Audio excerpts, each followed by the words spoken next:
Today we will discuss about the ulna. It is the bone of the forearm. It lies inside the medial aspect of the forearm. There are two bones inside the forearm, ulna as well as there is a radius. So radius it is the lateral side of the bone and the ulna it is the medial side of the bone. And the ulna it is homologous with the homologous with the fibula. It is a three part. Upper part which is the it is a two process of the upper part. This is the olecranon process and this is the coronoid process.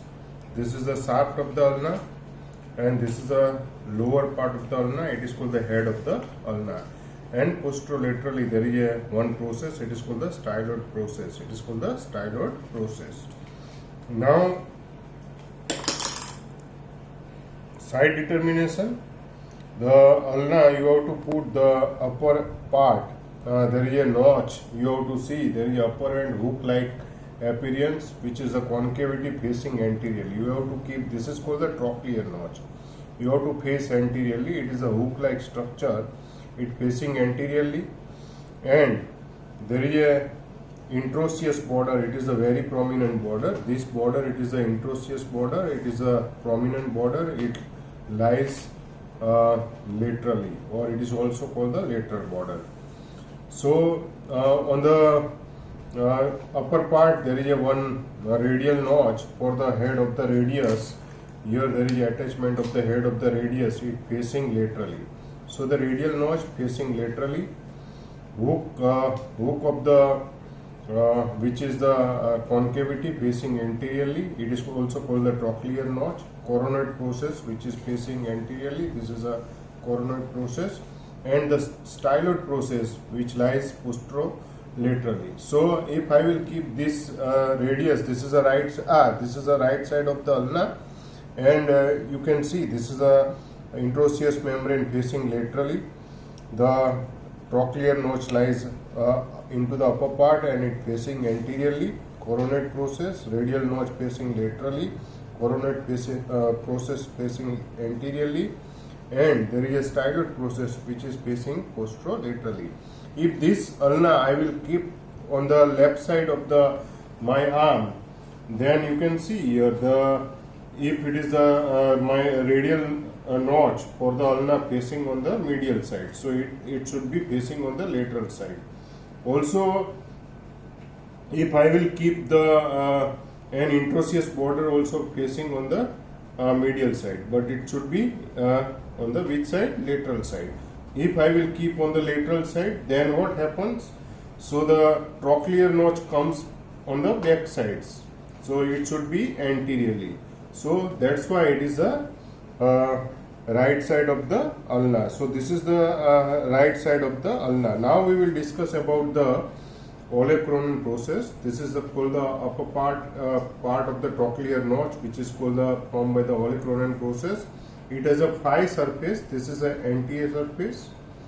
This one is the superior surface. This is the lateral surface, which is over the radial notch. The above it over is this is the lateral surface, and there this lateral surface of the olecranon process on the downside it continues as a posterior surface of the shaft of the ulna. The superior surface, this is the superior surface, and this is a medial surface of the olecranon process which continues as a medial surface of the shaft of the ulna. Posterior surface which is subcutaneous, it is subcutaneous and it becomes continuous as it is triangular on both the sides, and it becomes continuous as a posterior border. Now the attachment on the superior surface, there is a margin. It gives the attachment of the margin of the olecranon process. It gives the attachment of the capsular ligament. In this margin there is a attachment of the capsular ligament. On the superior surface, on the posterior part, this portion there is a attachment of the triceps muscles, and anteriorly there is a bursa. So posteriorly there is a insertion of the triceps muscles, and Lateral surface we already discussed, it becomes continuous as a posterior surface of the shaft of the ulna. Medial surface, it becomes continuous as a medial surface of the shaft of the medial surface of the olecranon process, which is continuous as a medial surface of the shaft of the ulna. So this is about to the olecranon process. Now this is the coronoid process. Coronoid means big shape, and here you can see this is the anterior surface of the coronoid process, and the most lower part of the coronoid process, it is called the ulnar tuberosity. The lateral surface of the coronoid process into the upper part have a notch, it is called the radial notch. It is the radial notch of the ulna, and here there is a head of the radius which is attached, and it is encircled by the one ligament, it is called the annular ligaments. Here there is a encircled by the one ligament over the radius, it is the round ligament, and it is attached to the anterior margin and the posterior margin of the radial notch of the ulna. There is a attachment of the annular ligaments, and the lower part which accommodate the radial tuberosity. Here you can see this is a radial tuberosity which is accommodate into the lower part of the lateral surface of the coronoid process. So here there is it is accommodate, and posteriorly this part which is it is called the supinator crest. This is called the supinator crest, and this supinator crest lower it becomes continuous as a introitious border of the shaft of the ulna. So or it is called the lateral border. So this is about to the lateral surface of the coronoid process, and the medial surface of the coronoid process, it is continuous as a medial surface of the shaft of the coronoid, and the superior surface it also makes the part of the trochlear notch, or it is a part of the elbow joint, and it is attached with the trochlea of the humerus. Here you can see this is attached with the hook which is attached inside the trochlea of the humerus, and it makes the elbow joint, and this coronoid fossa of the humerus which accommodate the coronoid process of the ulna. Here you can see this accommodate during the complete flexion of the elbow joint. At that time it accommodate the coracoid process of the ulna. Now we will discuss about the border of the ulna. There are three borders. Here you can see this is the anterior border which is start from the medial margin of the ulnar tuberosity or coronoid process. It goes downwards, and into the lower part it is oblique, and it goes to the anterior side of the styloid process, and it is in lower part it is slightly oblique, and it goes slightly on the medial aspect. The introitious border, it is very sharp into the middle 2/4 part. Into the upper part it becomes continuous as a supinator crest, and the lower part it is goes into the lateral side of the opposite to the styloid process, or into the lateral side of the head of the ulna. The posterior border, here you can see this posterior surface of the olecranon process, and it becomes triangular in shape, and then it becomes continuous as a here you can see this is the posterior surface of the olecranon process, and it becomes continuous as it is merged triangular, and it becomes continuous as a posterior border of the ulna, and it is reached to the base of the styloid process. So this is a posterior border. So three border. This is the posterior border which start from the posterior surface of the olecranon process, and it is merged, and it becomes continuous as a posterior border, and it is extended to the base of the styloid process. The introitious border, which is the continuous as a posterior notch of the radial notch, and it becomes continuous as a supinator crest, and it goes downwards, and it is on the lateral aspect of the head of the ulna. And the anterior border, which is start from the medial side of the ulnar tuberosity or coronoid process, it goes downwards, and into the lower part it becomes oblique, and it is reached towards the styloid process, anterior part of the styloid process. So these are the three borders. So between the anterior border and lateral border or introosseous border, it is the surface, it is called the anterior surface. This is the anterior surface, whole is the anterior surface. Between the introosseous border, this is the introosseous border, and this posterior border, the surface, it is called the posterior surface. And what is the characteristic of the posterior surface? There is in upper part there is a oblique line, and upper 1/3 part there is a oblique line. This is the oblique line, and into the lower part it divides into the vertical line. Here you can see this is a vertical line, and this vertical line on the posterior surface it divides into the two part, lateral part and medial part. Towards the radial tuberosity, the part of the it is called towards the radial notch, the part it is called the lateral part, and this is called the medial part. And part anterior border, and there is a posterior border. Here you can see this posterior border, the surface it is called the medial surface. So it is called the medial surface. And the lower part of the ulna have a head of the ulna, and there is a one process on the posteromedial aspect, it is called the styloid process.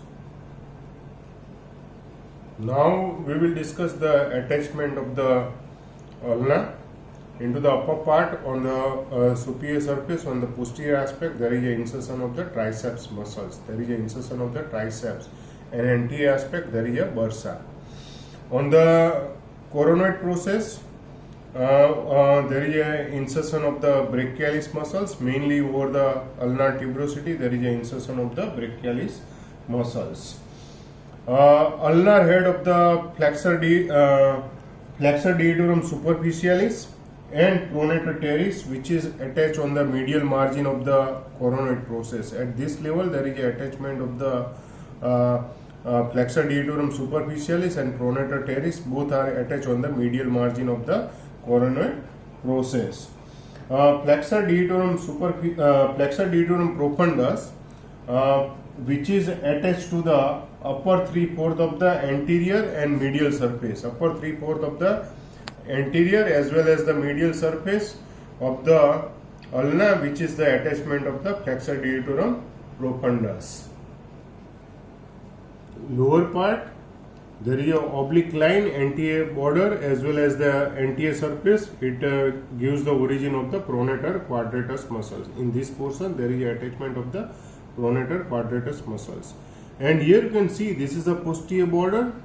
It is start from the olecranon process, posterior surface, and it is a posterior border, and this gives the there are two muscles, flexor carpi ulnaris as well as extensor carpi ulnaris. Both have a common tendinous origin. It is arise from the posterior border. So it is arise from the posterior border. It is a flexor carpi ulnaris and as well as extensor carpi ulnaris. On the olecranon process, on the lateral side, it gives the insertion of the anconeus muscles. It gives the anconeus muscles, and the lateral side, lateral surface of the olecranon process, it becomes continuous as a posterior surface. So here you can see this is a posterior surface. It has a upper part there is a oblique line, and lower part there is a vertical line. And the vertical part into the lateral side, it gives the here this I have. This dotted line into the three part, upper part, middle part and lower part. It gives the three muscles from above to downwards: abductor pollicis longus, extensor pollicis longus and extensor indicis. These are the three muscles which is attached on the lateral side of the vertical ridge on the posterior surface. One is the abductor pollicis longus into the upper part, middle part there is a extensor pollicis longus, and lower part extensor indicis. So abductor pollicis longus, extensor pollicis longus and extensor indicis. So these are the three muscles which is attached on the posterior surface on the lateral aspect over the ridge. and the interosseous border, it gives the attachment of the interosseous membrane. So here you can see this is the interosseous border of the ulna, it is called the lateral border, and interosseous border of the radius, it is called the medial border of the radius, and both the interosseous membrane into the major portion, it gives the attachment of the interosseous membrane. Here there is a both the border, there is a attachment of the interosseous membrane, and oblique cord which is attached to the over the ulnar tuberosity. Here there is a attachment of the oblique cord, and oblique cord inside the radius, it is attached below to the just below to the radial tuberosity, and it is over the ulna, it is attached to the ulnar tuberosity. So it is the attachment of the oblique cord. And another thing, it is the capsular ligament of the elbow joint, which is attached on the ulna on the margin of the olecranon as well as the margin of the coronate process. And here this is the radial notch of the ulna, it makes the superior radioulnar joint, and over the radius, this is the ulnar notch of the radius over the radius, it makes the ulnar notch and it makes the inferior radioulnar joint. So the head of the ulna, which makes the inferiorly attached with the ulnar notch of the radius, and it makes the inferior radioulnar joint. Now inferior aspect, there is a articular disc on the ulna which is attached, and so these are the attachment over the ulna, and you have to remember there is sometimes there is a fracture of the radius and ulna both together during the outer stretch hand, and it lead to there is a chances of the cross union, ulna attached to the radius and radius attached to the ulna. And there is sometimes there is a Madelung deformity, it is the dorsal subluxation of the lower end of the ulna, due to the retarded growth of the lower end of the radius. So it is the Madelung deformity. And there is a fracture of the olecranon, it is a common caused by the fall from the fall on the point of the elbow. So it is a fracture of the olecranon process, and also it is a common fracture of the shaft of the ulna. Here you can see these are the nutrient foramen of the radius as well as ulna. It is direction reverse to the growing end, so it is directed upwards. So the lower end of the radius and ulna, it is called the growing end, while the into the shoulder upper end of the humerus, it is a growing end. So the lower end of the humerus and upper end of the radius and ulna, it is the non-growing end. So the always the direction of the nutrient foramen opposite to the growing end. So this is about to the ulna. It is a one primary center and more secondary center. So this is about to the ulna. Hope you enjoy the demo of the ulna. Thank you.